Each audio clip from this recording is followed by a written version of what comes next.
Here is the platter we threw the other day, and it is leather hard and ready to trim. So in order to start trimming, we've got to pop this off the bat. So whenever I have a piece that's leather hard and ready to trim, before I try to lift it up, I like to do something where I pry it off the board. So I take the piece and I place it half on, half off a flat surface or a table, put my hand on the flat surface side, and then I gently push down on the side that's hanging off. Now I do this 4 times, so I push, then I rotate 90 degrees, then I push, rotate 90 degrees, push, rotate 90 degrees, and I do that 4 times. After you push down 4 times, put your hands underneath and see if it releases nicely. If it doesn't release, try another 4 times, and if it still doesn't release at that point, you can wire it off and it should pop off.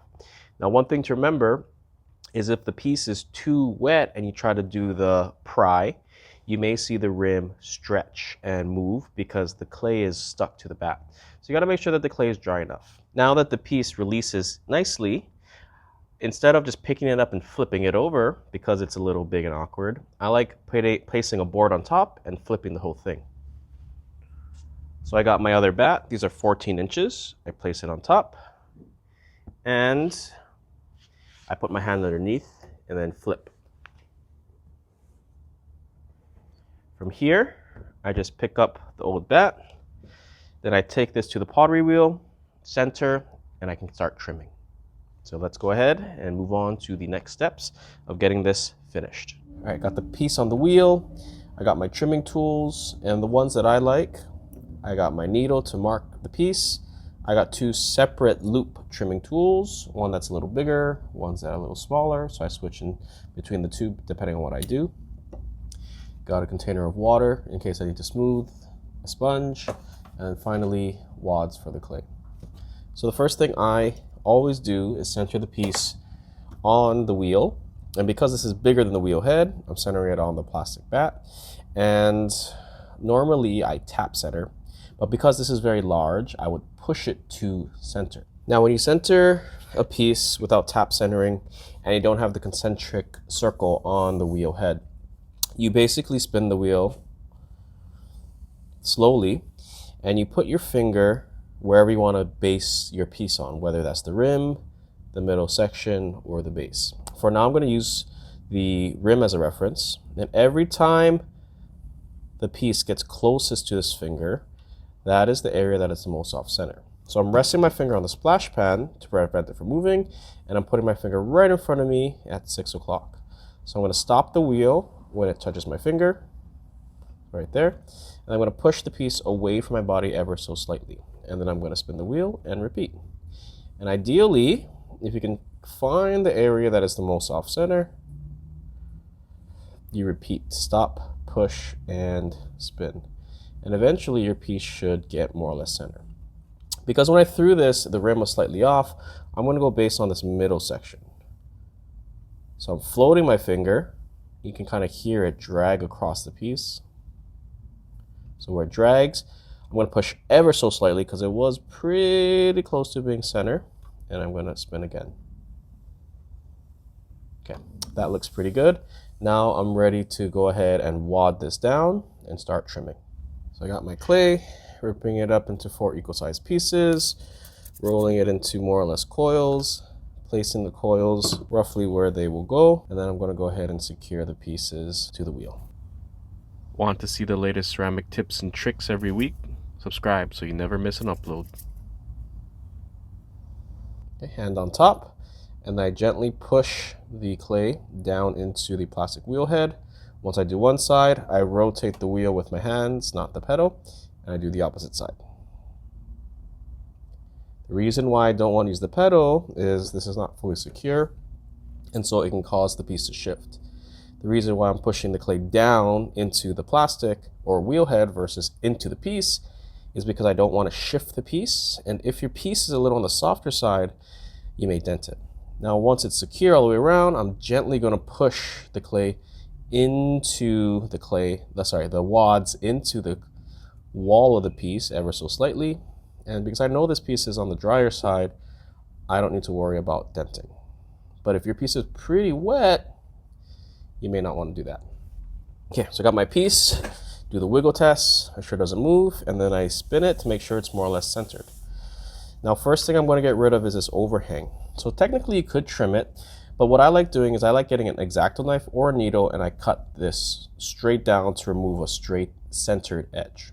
Now, when you use the X-ACTO knife, you definitely want to practice on the piece you're not too attached with, because sometimes when you cut, this can stray into the base or away, and it can cut what you don't want.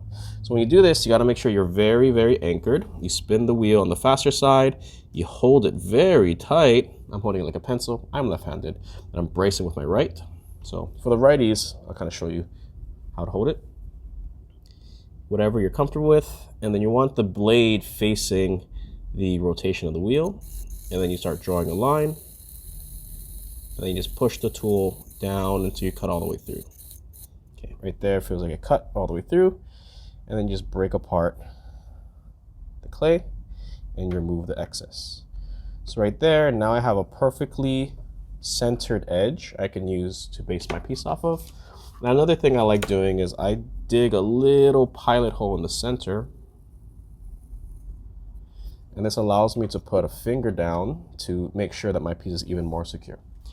So the first thing I do is I remove this overhang. So I'm going to use the bigger trimming tool, and we're going to go ahead and get rid of that.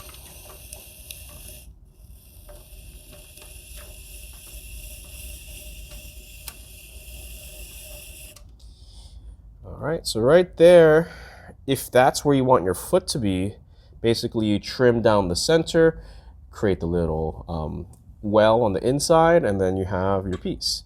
But I want this to be slightly smaller so I can have more clay wall. So basically what I'm doing is I'm going to trim away here, because I know this is solid clay, to reveal a longer clay.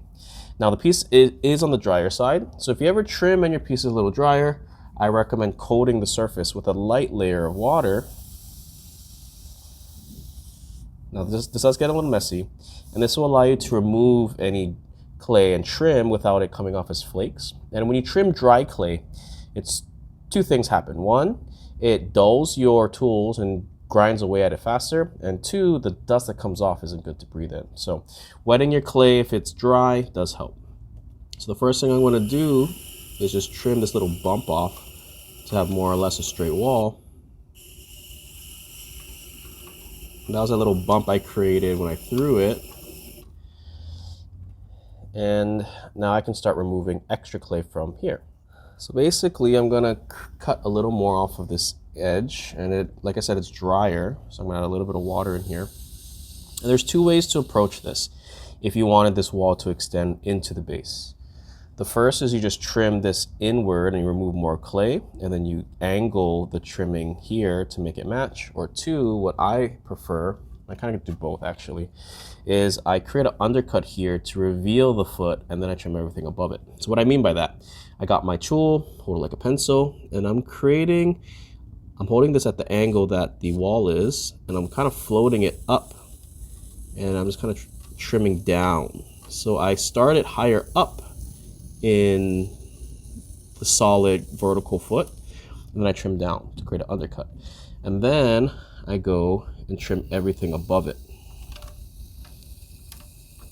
So that's one way to do it. Now this one is not the most beginner friendly, because sometimes when you trim and you float your tool, what happens is you gouge the clay and your tool moves up or down, and then it doesn't really do what you want.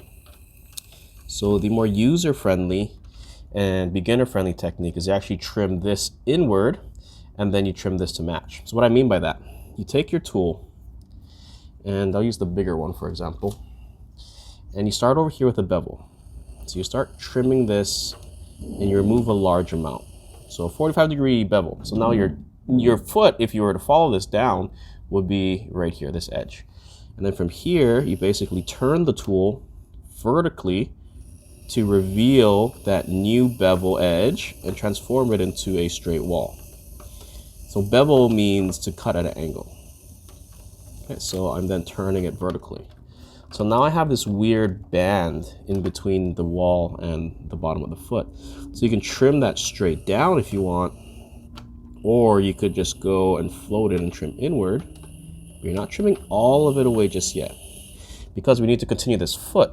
So now kind of like how I did initially where I floated and I trimmed down, you do the same thing, but this time there's not clay above you to block your view. So you just trim this straight down until it matches the same angle as your wall. So what this does is it makes my foot less tall, which I wanted because it looked a little goofy for how tall it was. And two, it elongates the wall to make it look even bigger. Now, a few things to keep in mind when you do this. The smaller the foot, the more unbalanced your piece can become. And at a certain point, it actually looks more goofy if your foot is too small. The height-wise, I still think this is a little too tall, so I'm going to go a little more inward. So going to my first method, I float the tool. Let's say I want it about a quarter, what is that at? It's 3/16 of an inch higher. So I start the trimming tool that high, and then I'm gently pushing it down until it basically matches the clay wall height. Once that matches, I then trim all the clay above it to make it match. Now, if you like that undercut, you could leave it, or you could trim it vertical. I'm going to trim it vertical because I have a different style foot, which I'm going to show you in a second. Okay, I'll leave a slight undercut. So right there, my foot's pretty tall. That's about a ½ an inch. And potentially, if you know your clay is solid from the bottom all the way through, you could pretty much do this to make it tighter and tighter. But my foot, I feel like it's a good width. All right, for the foot, this is going to be the outside of my foot. Normally, you can mark the inside of the foot. So if that's something you want to do, you take your needle, go in from the outside. Because this is very tall, I'm kind of going to go about 3/8 of an inch in. Spin the wheel, and then you drop the needle on that line while the wheel's spinning to make a mark. So I'll trim everything on the inside of that circle, and this I'm going to keep intact. So when I trim, for your righties out there, hold it like a pencil. You can grip your free hand or your trimming hand, start from the center, and then you're working your way outwards towards 3 o'clock. Now I'm left-handed though, so I prefer trimming with my left because I'm left-handed. So you start from the center, and then I'm actually pulling towards around 4:30, so in between 3 and 6. Now both work, and I always say do what is easier and more comfortable for you. So I go back and forth between trimming with both hands, depending on what I do, but I usually gravitate with my left. All right, normally when I trim, I also try to have my bottom sloped and domed so that my middle is the highest, and then it decreases or increases in depth as it goes outwards, because normally when it's flat, that can cause more stress with the clay and it can cause S-cracks. So if you ever have issues with S-cracks and your pieces are usually flat at the bottom, try dome it, where the middle is the highest and the outside is lower. Maybe that will help. So now I'm going to go ahead. I was using the round side of the smaller tool. Now I'm going to use the flat side of my bigger tool. I'm going to start trimming all those little lines out. And the benefit of lefties out there, for any lefties who are trimming and you have an instructor that keeps telling you use your right hand, the benefit of being left-handed when you trim is getting this angle. Now, if you're right-handed, normally you'd have to trim it at midnight with the tool vertical, and you push it towards midnight to get this vertical edge. That's the easiest way to trim this, in my opinion. Now, if you're lefty, it actually is very natural because you can actually trim it that same time that you've been pulling your piece, your tool at, so at that 4:30. So you can start with a bevel and then turn it vertical.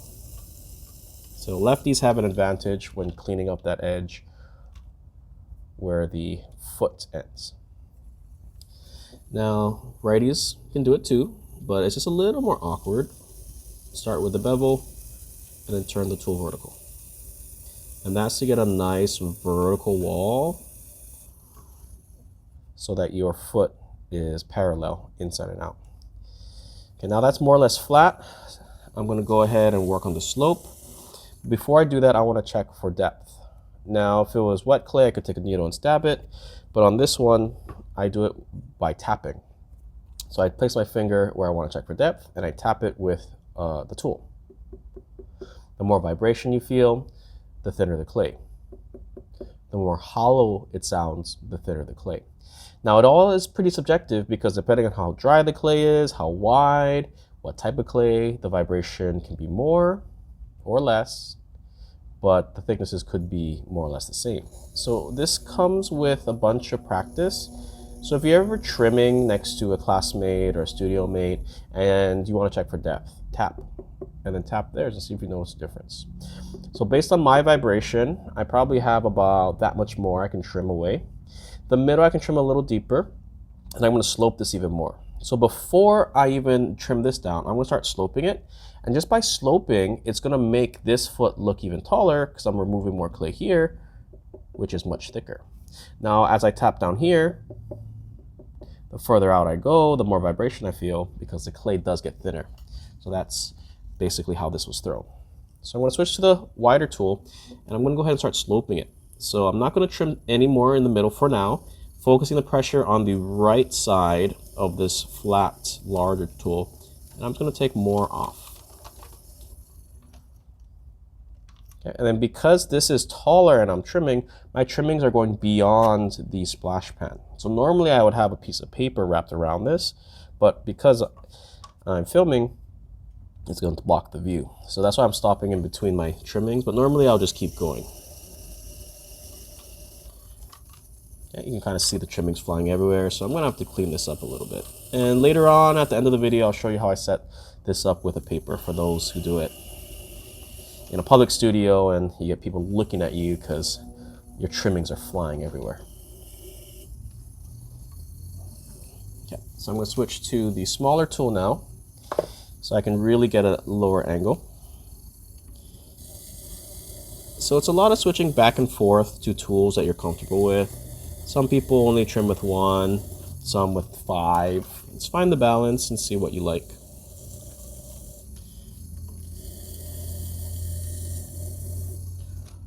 Okay, so right there,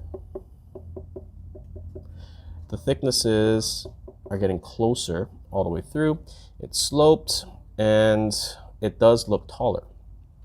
Now, the rule of thumb when I throw, I try to have it where it's domed from wall to base to wall. And if I were to cut this foot away, it should be a perfect dome.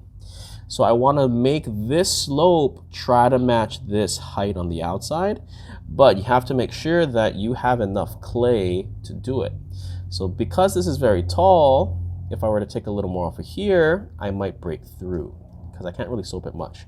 But I'm going to try to take a little more off just so it doesn't look so goofy on the inside. And then I'm going to take a little more off from the center just to kind of make it less domey, but still have a slight curve. All right, now I'm going to take a little more off of here, just a tad bit. And this is just to kind of even out the slope I made, because it dramatically drops as it gets closer to the wall.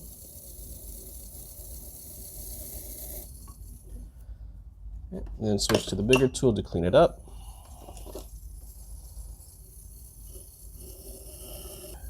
Or use this tool as a rake, finger behind it to collect it. And that's more or less done. I got my heights more or less the way I want it. It feels pretty good. And now when I when I trim, I like to do a little undercut here to make it curved, just so it's not as boring. So some people like angling it in or out. I just like starting from the center, trim a little indent, and then I kind of curve it and feather it out. The reason why I do this, for 2 reasons. Number one, it just adds a little more uniqueness to the foot. And then number 2, it creates a little lip here so you can grab it and grip it easier when you glaze. Now, a few things when you do this, if you want to do this, you got to make sure not to trim it too thin, because the thinner it is, the more prone to it chipping. And so I have some bowls I use at my house. I trimmed it really thin. It looked super, super nice and clean. But every day of wear and tear, putting it in the sink, washing it, putting it in the dish rack, you can see small chips coming out of here. Rounding this just a tad bit. And now I'm ready for the last step, which is just burnishing or smoothing. So the first thing I want to do is get rid of all my trimmings, because if you add moisture to this piece and you try to smooth it out, the trimmings can get stuck, and then it creates little unwanted bumps that can be kind of weird looking. Okay, so I got most of my crumbs out.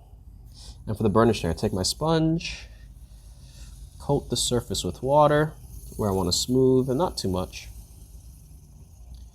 And then I apply light pressure to remove the water. So before I do the burnish, you can see all these little like pockets of holes where the grit was that got removed. And so after I burnish it and smooth it, you can see the difference. And this does help the glaze application because it just smooths out the surface. So you get a little more of an even glaze application. Oftentimes when you have these little holes in it, it can be a little thicker in those spots.